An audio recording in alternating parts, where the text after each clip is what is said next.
Welcome to the talk show Life Stories with Marc Hoberman. The goal of this show is to provide a learning experience to people of all ages, with guests from various fields in academics, a wide range of industries, and insight into the many forms of art, athletics, and entertainment. We hope you enjoy the show.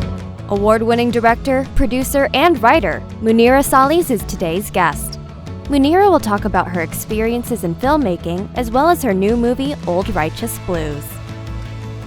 Muneera Sallies, welcome to Life Stories with Marc Hoberman. Thank you for having me, Mark. It's such a pleasure to be here.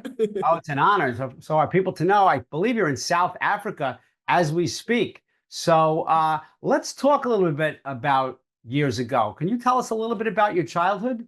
Oh my gosh. I had such a colorful childhood. I grew up in the arts, in theater, in film. My mom was a filmmaker and a writer. My dad was a cinematographer. And we started off in theater, so it was always, there was constantly people in and out of our home. My mom was that woman that very much, was community driven. So everyone came into the home. It's like we had thousands of cousins. But yeah, so I always knew what I wanted to do. I never knew how I was going to do it, but I knew exactly what I wanted to do. And that was be in the film industry. Right. Now that's amazing, because I'm going to be honest, I think I have ties older than you. So the fact that you're in filmmaking so young and so into it, and I've asked people many times, probably 60 or 70 times, I've done about 120 of these. What was your childhood like? And many of them have similar stories. No one has ever said colorful childhood.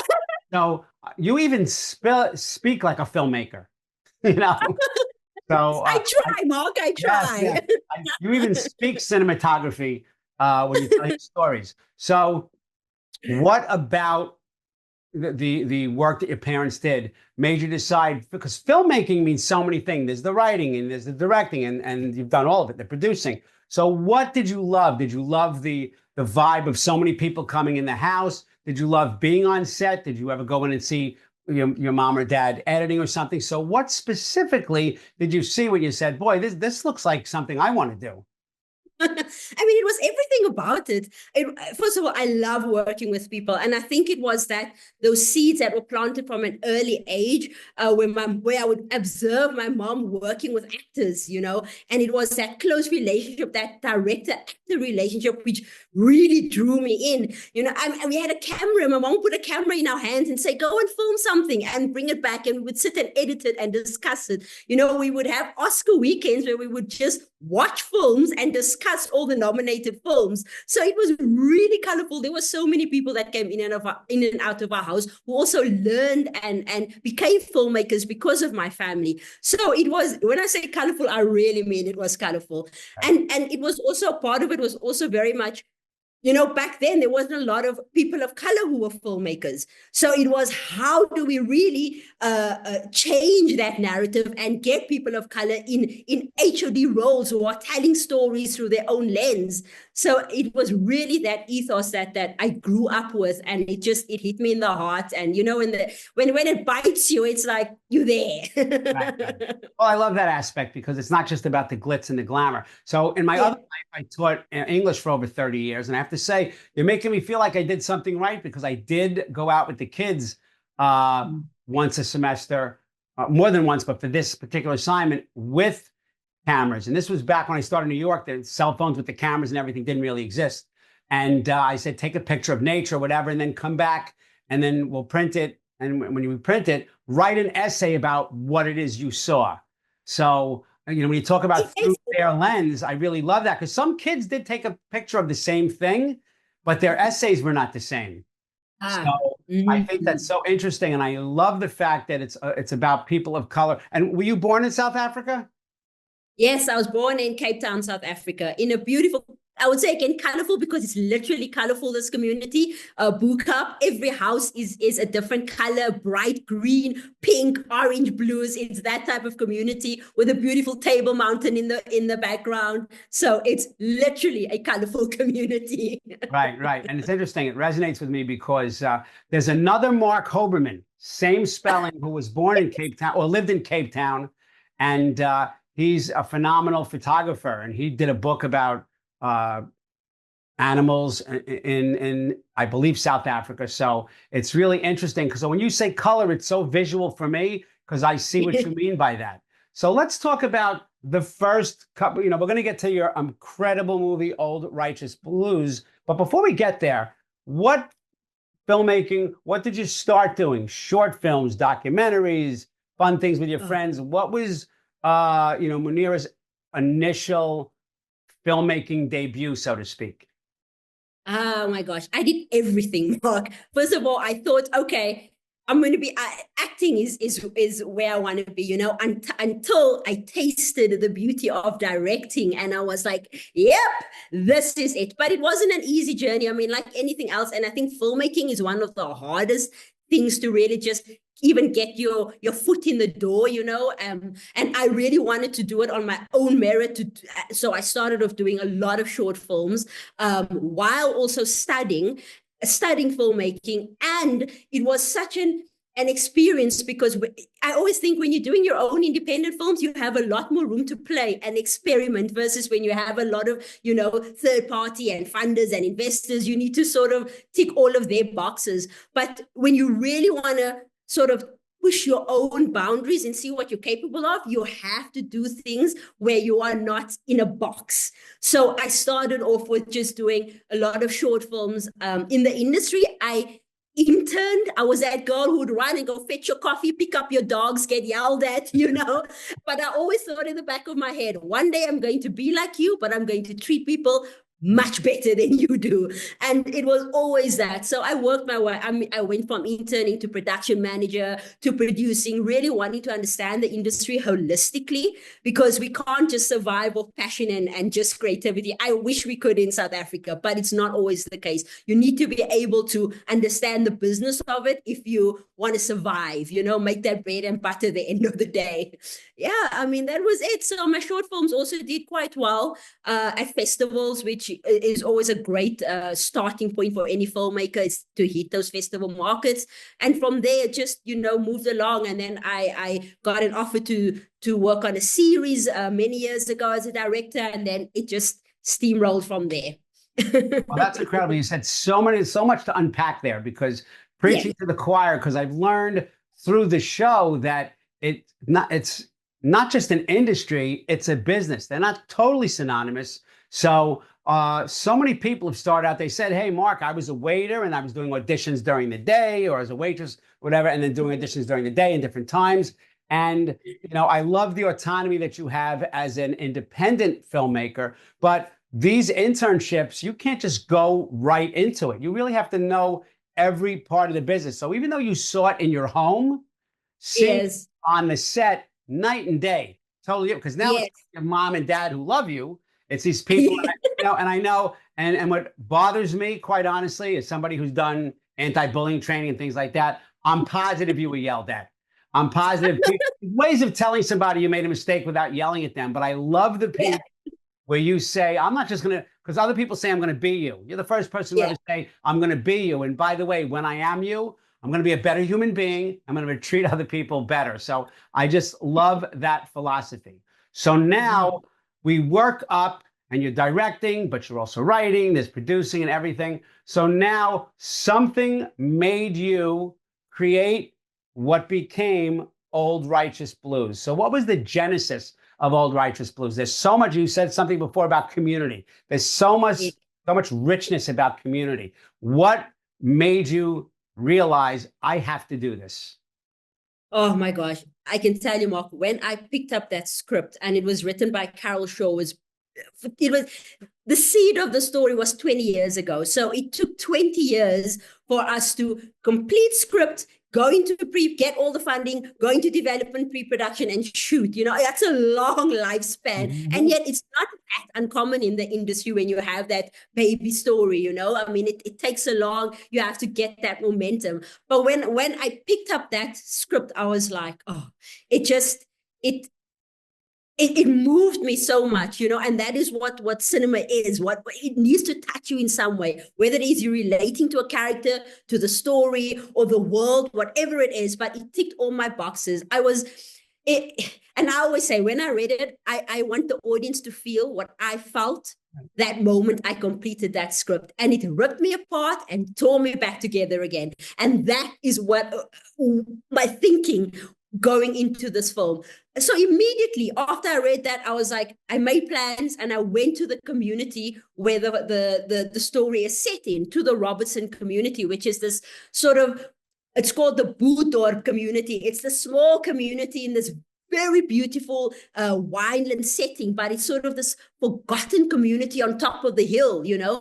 And I mean, surrounding it, it's so lush and it's very touristic and people come in and out. But if you just look up on that hill, you'll see this community that no one's really knows about, you know? So I went to the community, I spoke with the people, I immersed myself in the community, and it was that spirit that we went into it when we started shooting. Because I believe when you go into a community and you're going to film there, you need to leave it better than the way you found it, not just come in as an outsider, do your thing and leave, you know? So, I mean, I tell you, by the end of it, we had kids shouting, 1, 2, 3, you know, they were all the way around the monitor. They were so excited. So it was really that spirit that you feel in the film.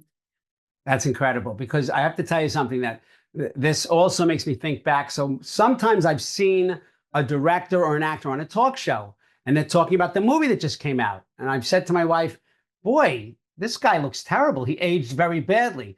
Sometimes these movies are shot and done 6 years earlier. And until they get the funding to bring it to the screen, it takes years and years. I remember the Titanic, which did phenomenally well. After 6 months, they ran out of money. So it was on for quite a while. So it's not this, it's a very amazing industry, but it's not without so many challenges. And on that note, Muneera, on my show, we often talk about the story behind the glory. So what obstacles did you have to overcome to bring this powerful film to the public? You read it and it resonated with you and oh my God, but that's just in your head. How did we then struggle and overcome obstacles to be where it is today? Oh, do we have enough time, Mark? Yeah. Because I mean, first of all, half of filmmaking is problem solving. You know, you're always having to, nothing ever really goes according to the plan. So, I mean, we got the money that we wanted. And then a few investors, I mean, COVID hit. So a lot of the investors were no longer able to, you know, and we had to delay, and it was a delay upon a delay until we were finally ready. Our budget was cut in half. So we had planned everything around a specific budget, and then it was cut in half. But we knew if we don't do it now, you know, we were going to lose that momentum. We need to do it now. So we did it with half our budget.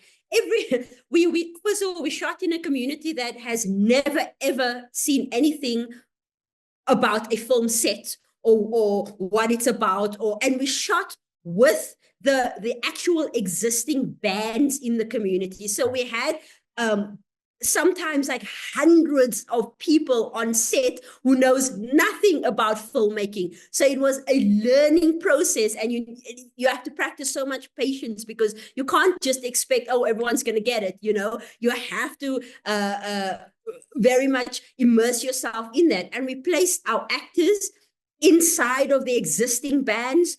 We also used a lot of the community people as some of the roles in the film. So, I mean, and that came with a lot of challenges. I mean, when there was a big sports game, all of a sudden the band didn't show up to set, you know? It's like, oh my gosh, we meant to shoot with the band and they're not here. And then you have to go and reschedule or make a plan. Or, you know, you meant to have, because in the film, you'll see there's also big crowded scenes. And we didn't have the money to have these big crowded scenes or the shots that we wanted to, where it's sort of showing the vastness of everyone in the crowd. We couldn't. So it's, how do you think creatively on the spot? You have 5 minutes, you're losing light. How do we still get the shots that we want and tell the story that we want, but maybe do it differently? And that is what it is, you know. I mean, it's about still keeping that momentum, keeping the excitement for it, keeping your actors grounded, and doing what you need to do. So there's a lot of problem solving into the post-production I can go to. It's never easy. Right. Well, I love how you can pivot when people don't show up and things like that. So I know it's difficult. but it really was a community project. So the movie's already won so many awards and film festival awards, and that kind of praise is certainly a bonus for a work of passion. But why do you think Old Righteous Blues has resonated so well with audience and people who judge these film festivals? You know, I believe that universality lies in specificity. Like the more specific you are in the stories you tell. So this film ticks those boxes. It is culturally specific, and culture and community can very much have those subcategories. You know, I mean, community can be a group of people. It could be the bands. It could be a specific family. You know, a specific world. And this film ticks all of that. And it deals with universal themes, even though it is set in a specific culture and a specific world and a specific language. You know, it's themes of resilience, hope, love, brotherhood, and family and community at the heart of it. And I think that is what really the global audience is very much resonating with. It's seeing a new world, yet this can be anyone's family, anyone's brother, anyone's community, you know? So I think at the heart of it, it is really that is grabbing the attention of the global audience. Outstanding. And that's so important, but it's so powerful. But what is it that, like there are universal truths that you bring to the screen in South Africa's unique voice. And it's so important to bring that diversity into global cinema. So let's talk about the topics, the messages in this film. What did you want to bring to light more than anything else? The power of resilience. I mean, let me tell you, the power of resilience and hope. This film is set in 1997, which is very shortly after, you know, our democratic elections that we had in South Africa. So it comes at a pivotal, it is set in a pivotal time of South Africa where communities were sort of dismantled and unsure of, yet there was so much hope because of these democratic elections that took place. So, I mean, this film was also, these bands came to life because they needed something more. They needed an expression. They needed a way of bringing the community together. So it is that resilience, that hope, and that perseverance that I really hope the audience connects to and sees, oh, wow, look at, I mean, despite all the odds, despite poverty, despite political chaos, look at how a community like this has thrived over the years, and still to this day, there they stand strong. Outstanding information, and so important, and it's on the world stage. So if you could encapsulate, if somebody said, hey, I'd love to see a movie, what's it about? Give us a little more like what we call the elevator pitch. Yes. So we know the themes, you mentioned the themes, we know how powerful it is, but what specifically happened, and there's a reason why you read the script, but what was in the script? This is like a history lesson. So what is that? If someone said, hey, what's your film about? What would your answer be? Well, it's about a young man who needs to face up to the past and face and deal with his own limitations in order to unite his broken community and realize his dream of leading his Christmas choir band to former glory. That is it in a nutshell. Right. Well, yeah, that encapsulates it. I mean, I've seen the trailer, which is phenomenal. So when you go to these film festivals, tell me some of the discussions you have after people view it and they're like, oh, that's Muneera, she's the director, and they run over. And what are some of the things they say to you? Let us in to that little confidential discussion and tell us what's going on. Let's hear that gossip, the good gossip. You know, as a filmmaker, whenever you put your work out there, I think any artist, whether it's film or a book or whatever the case is, you put your work out there, you never really know how people are going to take to it, you know, and it's like your heart and soul is put into this work. And I was just so fortunate that so many people have just taken such a liking to the film. And everyone has said to me, "Oh my gosh, I watched it and my eyes were just, they were leaking. They couldn't stop, crying at it, and because there's very much, it's drama driven. So there are really things that tugs at the heartstrings, that happens in this film. And I don't want to give away too much of what happens. I want people to watch it and experience it. But I mean, those after sort of Q&As that people would come out is really about speaking about, oh my gosh, the performances is just so great. They're just connected to the characters, the emotional journey. It's one of the key factors that a lot of people speak to is the emotional journey and the emotional arcs that these characters go through. And they very much feel like they want to step into that screen and, give a slap to some of the characters that are just like disrupting the community, or they just wanted to hug some of the characters. So it was really, the feedback has been really, really positive. And there's so much question surrounding performances. How do we get our actors to really hit those emotional marks, So, I mean, it's a lot about that, because I believe in, you can have all the great shots, all the great scenery, but performance is key. That is really the first thing audiences look at is they need to connect to your characters. And if the performances are off, it's, I mean, people are just, that's the first thing they're going to mention afterwards. It's like, oh my, was a great shot, was a great world, but hey, that person was something not right there. Right. Yeah, just because something looks great on paper doesn't mean you could automatically make that magic come onto the screen. So in the minute or so we have left, so we see the perseverance of South Africans through the lens of the film Old Righteous Blues. But what has impacted you most now that the film is on the world stage, the global stage? I mean, it is so rewarding, and it's such a testament to the hard work that the cast and crew put into it, and the resilience of South African people. I mean, to be able to compete on a global stage, first of all, we can't compete with the dollar.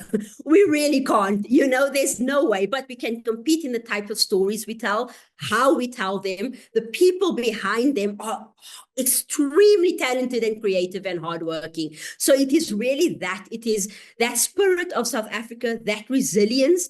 And this film is a testament to all of that. And that is what the global stage is going to feel through this film.